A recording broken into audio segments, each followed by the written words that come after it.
और आपकी कल की तैयारी कराएंगे जी बिजनेस के मैनेजिंग एडिटर अनिल सिंघवी, साथ ही खास मेहमान आनंद राठी सिक्योरिटीज के सिद्धार्थ सिडानी। सिद्धार्थ, स्वागत करते हैं आपका आज के इस शो में। और सबसे पहले बाजार के आज के कारोबार पर एक नजर डाल लेते हैं। आज का दिन बाजार के लिए कुछ अच्छा नहीं था। बाजार भारी गिरावट के साथ बंद हुए। सेंसेक्स 551 अंक फिसलकर 65,877 पर बंद हुआ, जबकि निफ्टी 140 अंक लुढ़ककर 19,671 पर बंद हुआ। बैंक निफ्टी 521 अंकों की गिरावट के साथ 43,889 पर बंद हुआ।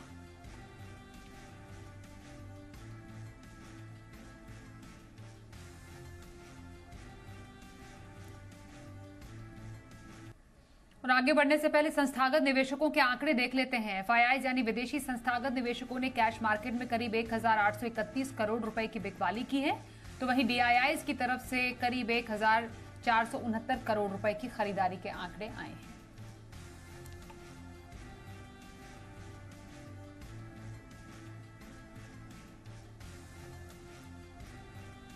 और आइए अब हमारे आज के एक्सपर्ट आनंद राठी सिक्योरिटीज के सिद्धार्थ सिडानी हमारे साथ हैं। सिद्धार्थ, स्वागत करते हैं। बाजार जो गिरा आज, उसके बाद अभी आगे किन लेवल्स को एक्सपेक्ट करें हम? क्या एक्शन देख सकते हैं?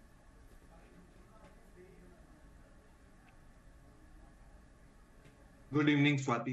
देखिए, बाजार एक टाइट रेंज में है और यही रेंज के तहत बाजार ऊपर नीचे किए जा रहे हैं। बहुत सारे कारण हैं, जैसे कि of course FII flow, FII outflow, साथ ही साथ जो बढ़ते हुए टेंशन इजराइल गाजा के बीच, और बॉन्ड यील्ड, यूएस के बॉन्ड यील्ड जो बढ़ते दिख रहे हैं। तो ये सभी कुछ इन शॉर्ट ग्लोबल मार्केट्स के कारण बाजार में थोड़ी कमजोरी है। हाँ, इंडियन मार्केट्स में नतीजों का मौसम है। तो नतीजे अभी तक तो जो दिखे हैं वो ठीक ठाक दिखे हैं, बारिंग अ फ्यू जैसे कि आईटी की लार्ज कैप कंपनियां। बट मैं ओवरऑल पर्सपेक्टिव से बाजार में अभी भी रेंज बाउंड मार्केट ही कहूंगा। थोड़ी सी वॉलेटिलिटी जरूर बरकरार रह सकती है। आने वाला और एक महीना आप वॉलेटाइल जरूर देख सकते हैं, बट रिजल्ट का मौका है, तो मैं मानता हूं कि एक महीने के बाद एक काफी अच्छी मजबूती देख सकते हैं हम इंडियन मार्केट्स में। तो ओवरऑल पर्सपेक्टिव से ये जो मौका है वॉलेटिलिटी का, ये आप एज अ मौका देके जहां पे आप अच्छी अपॉर्चुनिटीज खोज सके और खरीद सके। बिल्कुल। और सिद्धार्थ, आपकी नजर में अगर किसी को पोजिशनल व्यू रखना हो इस बाजार में, तो किस स्टॉक में आपकी स्ट्रैटेजी बनाने की सलाह रहेगी?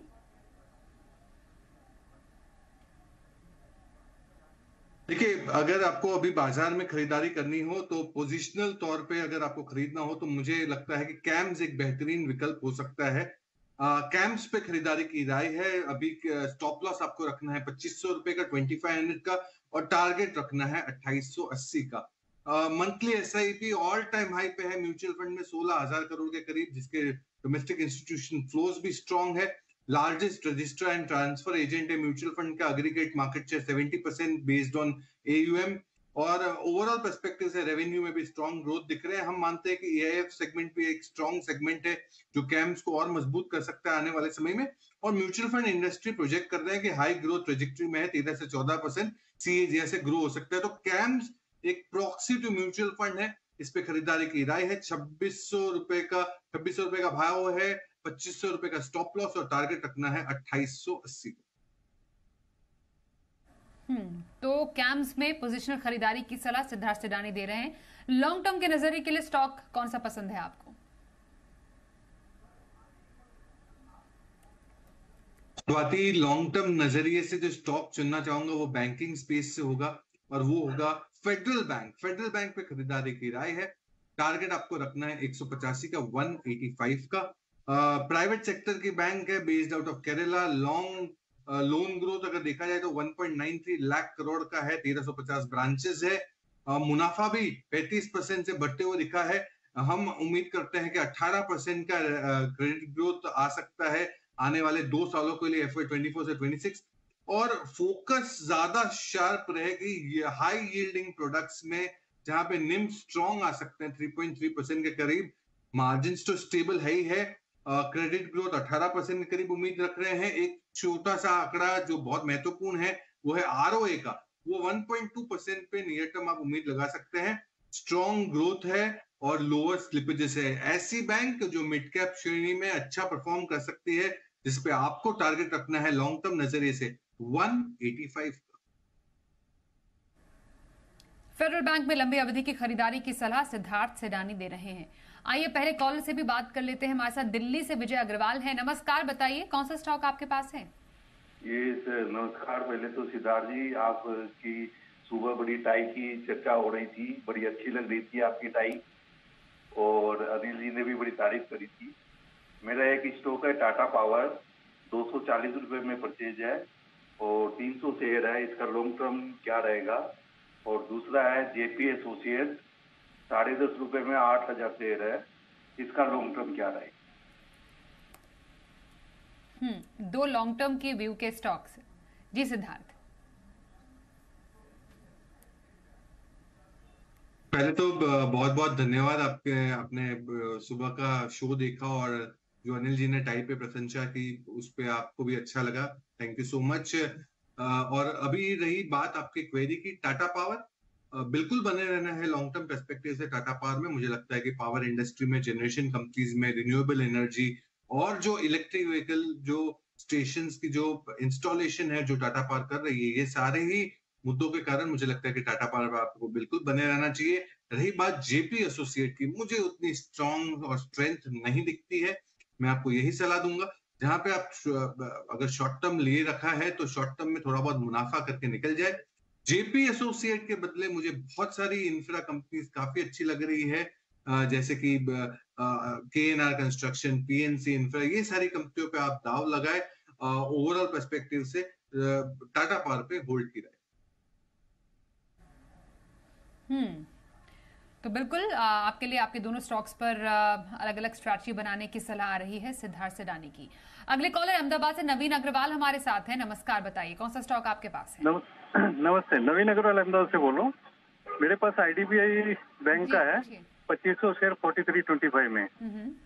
लॉन्ग टाइम की मेरा व्यू है, और क्या टारगेट रखना चाहिए मैं ये जानना चाहता हूँ 2 साल के लिए। क्या टारगेट रखे आईडीबीआई बैंक पर 2 साल के लिए सिद्धार्थ? देखिए, मेरी तो यही सलाह रहेगी नवीन जी कि आपको थोड़ा बहुत मुनाफा बांधना चाहिए। अब मुनाफा बांध लीजिए आईडीबीआई बैंक से, और आपको फिर निवेश कहाँ करना है? आई लेटर से ही एक बैंक दूंगा जो आपको निवेश करने के रूप में अच्छा है, वो है IDFC first bank. IDBI bank से आधा मुनाफा बुक करे और आईडीएफसी फर्स्ट बैंक पे लगाए। मुझे लगता है कि लॉन्ग टर्म नजरिए से आईडीएफसी फर्स्ट बैंक ज्यादा मजबूत रह सकता है। तो आईडीएफसी फर्स्ट बैंक लंबी अवधि के लिए एक और बेहतरीन पिक है जिसमें आप खरीदारी के मौके तलाश सकते हैं। लखनऊ से रोहित जी हमारे साथ हैं, उनसे भी बात कर लेते हैं। नमस्कार, बताइए कौन सा स्टॉक आपके पास है? नमस्कार मैम आईआरसीटीसी है, 1180 क्वांटिटी है, 1180 880 के रेट पे। कब तक का व्यू है आपका? महिंद्रा एंड महिंद्रा फाइनेंस है 50 क्वांटिटी 300 के रेट पे। ओके, कितने व्यू के लिए आप राय लेना चाह रहे हैं? मैम लॉन्ग टर्म के लिए है। आईआरसीटीसी में मैं एवरेज भी कर सकता हूँ अगर सर की राय हो तो। जी सिद्धार्थ, आईआरसीटीसी और MNM finance.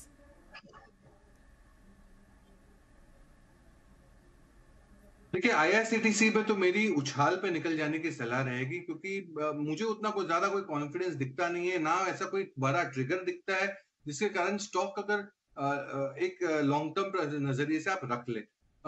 Definitely short term रख सकते हैं, थोड़ा बहुत उछाल आए निकल जाए। एमएनएम फाइनेंस की बात करें तो बहुत ही मजबूत कंपनी है। मुझे लगता है कि एनबीएफसी स्पेस काफी स्ट्रेंथ दिखा रहा है, उसमें एमएनएम फाइनेंस भी है। तो लॉन्ग टर्म नजरिए से एमएनएम फाइनेंस में बिल्कुल खड़े रहे, बिल्कुल बने रहे, छोड़िएगा मत। और अगर एनबीएफसी स्पेस में और भी कोई कंपनी आप ढूंढ रहे हो तो बजाज फाइनेंस भी एक बहुत अच्छा विकल्प है लंबे समय के लिए, एक साल का नजरिया। जी, तो रही आपके स्टॉक पर राय सिद्धार्थ जी की। अगले कॉलर से बात करते हैं। जमशेदपुर से राकेश जी हमारे साथ हैं। नमस्कार, बताइए कौन सा स्टॉक आपके पास है? मैम मेरे पास 100 शेयर हैं Sterling and Wilson solar energy की।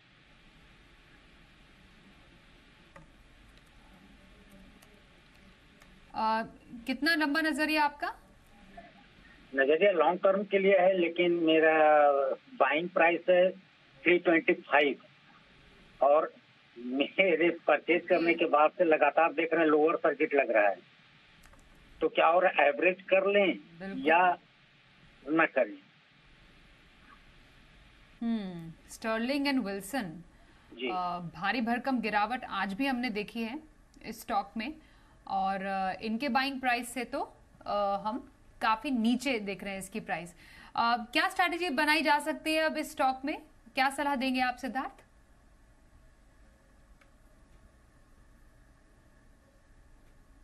देखिए, मुझे तो कॉन्फिडेंस ज्यादा दिख नहीं रहा है ये स्टॉक को बने रहने के लिए। हालांकि खरीद भाव से काफी नीचे आ चुका है, तो मैं ये तो नहीं कहूंगा कि आप इतना बड़ा नुकसान बांध ले, पर मैं यही कहूंगा कि थोड़ा सा इंतजार करें, बट इससे निकलना जरूर है। अगर आपके पास फंड है और अगर आप पैरेलली निवेश कर सकते हो तो एनटीपीसी एक मुझे काफी बेहतरीन विकल्प दिखता है पावर क्षेत्र में, इस पे निवेश कर सकते हैं, या फिर इससे निकल के आप एनटीपीसी में जा सकते हैं थोड़ा उछाल के बाद। तो ये आपके ऊपर छोड़ रख रहा हूं, बट ओवरऑल पर्सपेक्टिव से स्टर्लिंग एंड विल्सन मुझे कॉन्फिडेंस नहीं है, निकल जाने की सलाह। स्टर्लिंग एंड विल्सन एग्जिट की सलाह, एनटीपीसी में खरीदारी के मौके तलाश सकते हैं आप। एक ब्रेक के लिए रुकते हैं, ब्रेक के बाद एसएमसी ग्लोबल के नितिन मुरारका से हम जानेंगे कल के लिए ऑप्शन कॉल्स।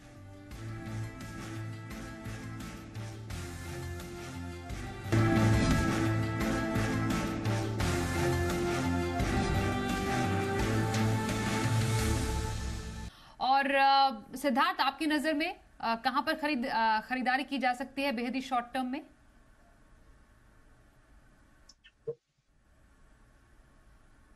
शॉर्ट टर्म में जो खरीदारी की जा सकती है स्वाति, वो है tube investments of India. Tube investments पे स्टॉप लॉस आपको रखना है 2950 का, 2950 का, और टारगेट रखना है 3130 का, 3130 का।